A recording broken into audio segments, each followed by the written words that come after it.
Hello welcome to one more interesting lesson. मैं हूं आकाश और आप देख रहे हो लर्निंग जहाँ सीखते हो इंग्लिश स्टोरी। क्या आपको क्रिकेट पसंद है? वेल, ये कैसा सवाल है।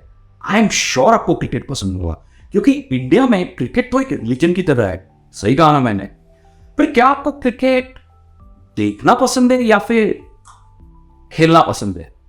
वेल, अगर आप मुझसे पूछो तो मुझे तो क्रिकेट खेलना भी पसंद है और देखना भी पसंद है। और देखना खास करके मजेदार कमेंट्री के साथ, राइट? और खास करके हर्षा भोगले की कमेंट्री। नाम तो सुना ही होगा आपने, हर्षा भोगले। क्योंकि जब भी क्रिकेट की बात आती है और खास करके क्रिकेट कमेंट्री की, तो हर्षा भोगले का नाम तो अरसों से जुड़ा हुआ है। दोस्तों, आज हम क्या करेंगे, मैं आपको एक कमेंट्री दिखाऊंगा और सुनाऊंगा भी, जो है हर्षा भोगले, राहुल द्रविड़ और सौरव गांगुली के बीच। तीनों का डिस्कशन चल रहा है। इनफैक्ट राहुल द्रविड़ और हर्षा भोगले दोनों मिलकर सौरव गांगुली की बहुत खिंचाई कर रहे हैं। वो इस बारे में बात कर रहे हैं कि सचिन तेंदुलकर ने टेस्ट मैच क्रिकेट में सौरव गांगुली से बहुत ज्यादा विकेट्स लिए। हम सब जानते हैं कि सचिन तेंदुलकर तो एक लेजेंड बैट्समैन है, वो बॉलर नहीं है। पर सौरव गांगुली एक बॉलर भी है और बैट्समैन भी है। उसके बावजूद सचिन तेंदुलकर का रिकॉर्ड विकेट्स में सौरव गांगुली यानी कि दादा से बहुत ज्यादा है। तो इस बात में दादा थोड़े चिढ़ जाते हैं, मीन सौरव गांगुली थोड़े चिढ़ जाते हैं। खैर, मजाक मजाक में ही बातें चल रही है और उनके बीच कुछ इंटरेस्टिंग कॉन्वर्सेशन चल रहा है, और ये इनफैक्ट लाइव टीवी पर हुआ है। तो आई एम श्योर आप ये कमेंट्री जरूर एंजॉय करेंगे।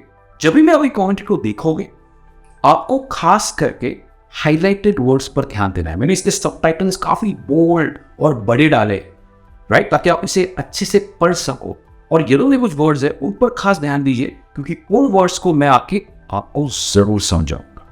तो बस इस कमेंट्री को एंजॉय कीजिए और मैं आपको मिलता हूं उसके बाद। Right, Rahul, you've been doing some impish calculations. You've been checking up some numbers. I was just trying to figure out how many overs I gave to Tendulkar and Ganguly, and maybe underbowled Ganguly there. But Sachin has more test wickets than He Ganguly. always did that. Tendulkar has more test wickets than Ganguly. Because he bowled half his overs on turning pitches in India. I like the way you're sticking to your territory. Yeah. Those turning pitches on day 5 in India, those dust bowls. I wish I knew how to bowl a bit of spin. That's on flat batting pitches. On good pitches where you needed skill. Look at that economy. Perfect fifth bowler's job. Sanjay Manjrekar made a really good point in the commentary box. If Ganguly had been a yard quicker, just a little bit fitter, he would have been a match winner. I wish I was Prime Minister of India. I could have done a whole lot of things. I almost feel like not getting into this conversation. I'm getting away. This is some serious sledging. Come on, Rahul. Don't be the good boy here. Come on. Ask Rahul Dravid when he won the toss in Trent Bridge, 2007, our famous win in England after 26 years. India were going at almost 6 and over. Who did he fall back to? I'm not denying that. I'm absolutely not denying that. I just made the point that if Ganguly didn't get tired after 5-6 overs, I would have bowled him much longer spells. I would request the production team to get the spell out. And we need a judgment here. And the speeds as well. Bowled 10 overs in a trot. 1 for 15. I have seen biased people, but I've not seen as much. One thing, Rahul, you've got to admit, he knows his numbers. I've never doubted that. His numbers and numbers of any left-handed batsman in the world are of knows. He must have been happy he had a player who had intensity in his team, a player who cared for the numbers, cared for the game. That's what you look for as a captain. I think there's a reason he underbowled you because when you... तो चलिए lesson में आगे बढ़ते हैं। आज हम सीखेंगे learning English through commentary. आपने कुछ हाईलाइटेड वर्ड्स देखे होंगे येलो में, बस उन्हीं वर्ड्स को अभी हम डिस्कस करेंगे, उनका मतलब डिटेल में समझेंगे। तो सबसे पहला वर्ड है इम्पिश। इनफैक्ट ये कॉमेडी के शुरू में ही हर्षा भोगले ने कहा था, राइट? इम्पिश का मतलब होता है प्लेफुल, मिस्चीवियस या नॉटी। यानी हर्षा वोगले क्या कहते हैं? वो कहते हैं कि ड्राविड आपके पास कुछ इम्पिश कैलकुलेशंस है या नंबर्स है, राइट? इसका मतलब आपने ऐसी मजाक के लिए कुछ नंबर्स और रिकॉर्ड्स ढूंढ के निकाले। इम्पिश मतलब कोई काम आप जब हंसी मजाक में प्लेफुल या नॉटी तरीके से करते हैं उसे कहते हैं इम्पिश। चलिए बढ़ते हैं नेक्स्ट वर्ड की तरफ जो है figure out. To figure out ये एक इंग्लिश का फ्रेजल वर्ब है और जिसका मतलब है to discover the answer to a question, यानी कि किसी चीज का हल ढूंढना या किसी मुश्किल सवाल का जवाब ढूंढना। एक नॉर्मल कॉन्वर्सेशन में आप कह सकते हो कि I have figured out a way how to repair this, यानी कि मैंने रास्ता ढूंढ लिया है या जवाब ढूंढ लिया, इसे रिपेयर कैसे किया जा सकता है। चलिए आगे बढ़ते हैं। पुल्ड ऑफ ये भी इंग्लिश का एक फ्रेजल वर्ब है और इसका मतलब है सक्सीड इन अचीविंग और winning something difficult. Pulled off यानी कि जब भी आप कहते हो, फॉर एग्जाम्पल आप किसी मुश्किल समय में है, जैसे फॉर एग्जाम्पल क्रिकेट की बात लेते हैं, इंडिया को लास्ट ओवर में 16 रन चाहिए, राइट? थोड़ा सा मुश्किल टारगेट है, पर क्योंकि धोनी क्रीज पर था या विराट कोहली क्रीज पर था, ही पुल्ड इट ऑफ। तो आप कह सकते हो although it was a difficult target but Dhoni pulled it of in the last over, यानी कि उसने उस मुश्किल सिचुएशन से निकाला, सक्सेस पाया। चलिए देखते हैं नेक्स्ट वोकैबुलरी जो है स्टिकिंग टू योर टेरिटरी, जिसका मतलब है to stay storing on what you say, सबसे पहला, या फिर to stick to your expertise, मतलब अपने एक्सपर्टीज या अपने अनुभव पर डटे रहना। जैसे इस कॉन्वर्सेशन में, इस कॉमेंट्री में सौरव गांगुली कहते हैं भले ही सचिन तेंदुलकर ने बहुत सारे विकेट्स लिए होंगे, पर जब भी एक स्पेशलिस्ट बॉलर की जरूरत पड़ी तो ड्राविड ने बॉल मेरे पास ही दिया था, right? Sticking to your territory, यानी कि वो अपना पॉइंट रख रहे थे।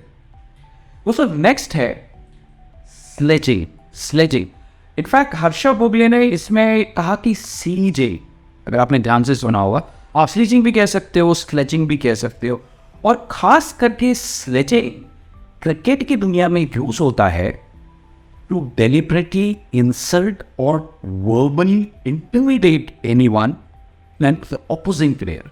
यानी आपने देखा होगा कि फील्ड पर एक झगड़ा होता है, स्लेज होता है, बाताबाती होती है, राइट? और जनरली ये प्लेयर्स करते हैं, किस लिए करते हैं? ताकि सामने वाला प्लेयर जोश में आ जाए, कुछ गलती कर दे, उसे कहते हैं स्लेजिंग। ये काफ़ी होती है और इनफैक्ट पिछले 10 सालों में तो काफ़ी हुई है। इनफैक्ट आपने विराट कोहली को भी काफ़ी करते हुए देखा है, पर अभी थोड़ा ही is reduced that. Sledging, nice word, sledging. Fall back to, जिसका मतलब है to depend on someone you trust in a difficult situation, right? अपने सौरव गांगुली को कहते हुए सुना होगा कि जब भी मुश्किल समय आता था ड्राविड हमेशा उसी को बॉल थमाते, जब कोई बॉलर नहीं चलता था उसी को बॉल थमाते थे। Fall back to, right? आप जनरल कॉन्वर्सेशन में ये डेफिनेटली कह सकते हो, when I don't understand anything or if I'm not able to decide, I fall back to my father for helping me out in the decision. यानी कि मैं अपने पिताजी के पास चला जाता हूँ, I fall back to my father to help me to make a decision. Next है I made the point. I made the point. इसका मतलब है to share your strong views about something. जब मैं डिस्कशन समझे, एक डिस्कशन चल रहा है, राइट? एक ग्रुप डिस्कशन चल रहा है और कोई चीज़ बार बार आ रही है, राइट? और वही चीज़ दोहरा रहे, तो आप बहुत स्ट्रांगली कह सकते हो, see I made my point about it, no matter what you say. आप कुछ भी कहो, मैंने अपना पॉइंट सामने रखा, आई मेड द पॉइंट या I made my point. But next word की तरफ काफ़ी इंटरेस्टिंग वर्ड है ट्रॉट। ट्रॉट का क्या मतलब होता है? Run at a moderate pace with short steps. Run at a moderate pace with short steps. ये वर्ड किसने यूज़ किया था इस कॉमेंट्री में? या मुझे कमेंट्स में लिखकर ज़रूर बताइए। जिसका मतलब होता है कि देखो मैंने एक साथ इतनी ओवर्स की और इसका इकोनॉमी क्या थी, 15 रन सिर्फ दिए, एक विकेट लेकर, राइट? और ये वर्ड किसने यूज़ किया था, ये मुझे आप कमेंट्स में लिखकर ज़रूर बताइए। दोस्तों नेक्स्ट है बायस्ड पीपल। बायस्ड पीपल ये कहा है सौरव गांगुली में और किस कॉन्टेक्स्ट में कहा था? सबसे पहले आप मीनिंग समझते हैं। अनफेयरली स्टैंडिंग अगेंस्ट और फॉर समथिंग।